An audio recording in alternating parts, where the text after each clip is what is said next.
ॻाल्हि एतिरी आहे कि असांखे न हाणे इन टाइम ते हाणे असांखे खपे कि असां मुनाफ़िक़त छॾे क्लियर ॻाल्हि कयूं।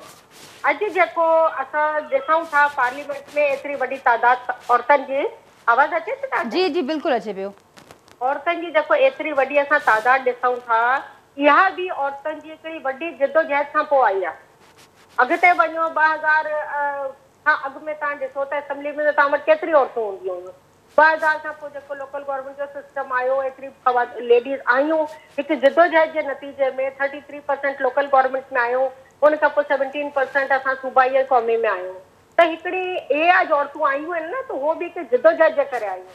बाक़ी रही ॻाल्हि कि असांखे हे थिए थो, असां ॾिसो ॻाल्हि हिते थिए पई कि जी बिल थींदो औरतुनि जो, असां सभु औरतूं गॾु हूंदियूं आहिनि। मां सम्झां थी कि इन ॻाल्हि खे तव्हां ॾिसो अॼु ताईं कोई कहिड़ो अहिड़ो हिकिड़ो बि बिल ॿुधायो जंहिंमें कंहिं पॉलिटिकल पार्टी जेको आहे उहो कंहिं बिल जी मुखालफ़त कई आहे ऐं उन ई पार्टी जी औरतूं बीठियूं हुजनि, उहो कॾहिं बि न थींदो आहे। ठीकु ठीकु। ये ॻाल्हि ॾिसो उन सां गॾोगॾु के मसला बि थियनि था। सिंध असेंबली जंहिंजो अवां हिसो आहियो या सूरत ते बि साहिबु हिसो रहियूं आहिनि या ख़ुदि नेशनल असेंबली, उनमें खोड़ अहिड़ा मसला थींदा आहिनि। असांखे उनमें अव्हांखे सपोर्ट मिलंदी आहे ॿियनि पार्टियुनि जी औरतुनि जी पंहिंजे फेलोज़ जी?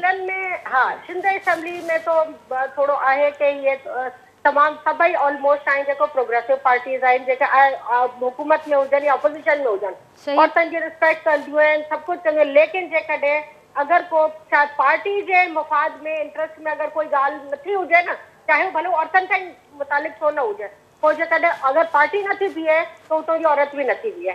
इहा ॻाल्हि त क्लियर आहे। लेकिन इहा ॻाल्हि आहे कि असां जेको आहे असांखे पाण बि आहे प्रॉब्लम थींदियूं आहिनि। असांखे अञा ही जंग आहे जेको असां विझूं था, जिदोजहद कयूं था, लेकिन ईअं न आहे कि असां 100% कामयाब थी वियूं। लेकिन ईअं बि न आहे कि किथे ईअं बि आहे छा, खोड़ मां शयूं ॿुधायूं ज़ाहिरा, किथे माण्हू मजबूर थो थी पए, किथे माण्हू मसइलतनि जो शिकार बि थी पए थो। इहे बि शयूं साम्हूं अचनि थियूं त किथे मसइलतनि जो शिकार थी माण्हू घटि ते सेटल थो करे वञे।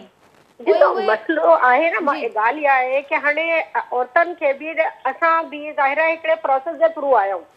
असां हिकिड़ा मर्दनि खे असां जेकॾहिं ॾिसूं एतिरो वॾो इलेक्शन विढ़नि था, ज़ाहिर औरत लाइ एतिरो वॾो इलेक्शन असां चऊं था, डिमांड कयूं था, लेकिन छा था हक़ीक़त दिलि ते हथ रखी ॿुधो, पाकिस्तान जी केतिरी औरत आहे जेको 50 लाख करोड़ रुपयो पंहिंजी इलेक्शन मुहिम ते ख़र्च कंदी, या उहो ॾींदो त मर्द न, उहो मर्द औरत खे छो ॾींदो, पाण छो न बीहंदो?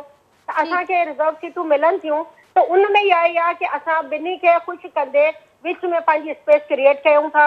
ऐं 2000 खां पोइ ई तव्हां ॾिसो वधि में वधि क़ौमी सूबाई असेंबलियुनि में औरत जे लाइ लेजिस्लेशन थी आहे। इन खां अवल कोई अहिड़ी लेजिस्लेशन न हुई। त औरतूं पंहिंजो हिसो तो वठनि थियूं, किरदार बि अदा कनि।